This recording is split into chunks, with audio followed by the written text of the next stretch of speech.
खूप आनंद झाला आहे. एवढ्या वर्षानंतर जे एफर्ट्स टाकलेले ते पूर्ण होत आहेत आणि खूप खुश आहे. अजून वेळ लागेल थोडा अजून सिंक इन व्हायला की रिझल्ट लागला आहे आणि चांगला लागला आहे. अंकिता, कशा प्रकारे अभ्यास करत होतीस? किती टाइम अभ्यासाला द्यायचीस?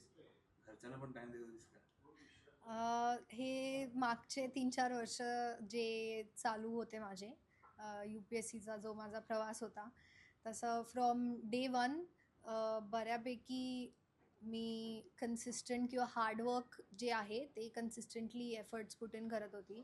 अ, जेवढा वेळ आपण देऊ शकतो मिनिमम मी 8 ते 10 तास दिवसातले देत होती आणि तो जास्त देण्याऐवजी रोज तेवढे किंवा कन्सिस्टंटली तेवढं देणं. अ, जेव्हा आपण लो आहोत किंवा तेव्हा पण तेवढाच अभ्यास करणं हे दॅट वॉज माय गोल. आणि घरच्यांना थोडा कमी वेळ देत होती कारण अभ्यास तेवढा होता आणि घरच्यांचा पण त्याला पूर्ण पाठिंबा होता. वडिलांची इच्छा केली पूर्ण झाली आहे.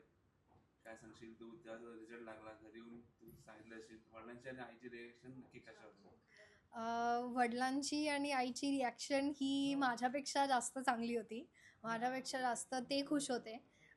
मला बघताना की माझं जे स्वप्न होतं किंवा जे टार्गेट होतं ते मी अचीव केलं आहे आणि माझ्यापेक्षा मी बोलू शकते की ते जास्त खुश आहेत की मी फायनली रँक आली आहे आणि चांगली आली आहे.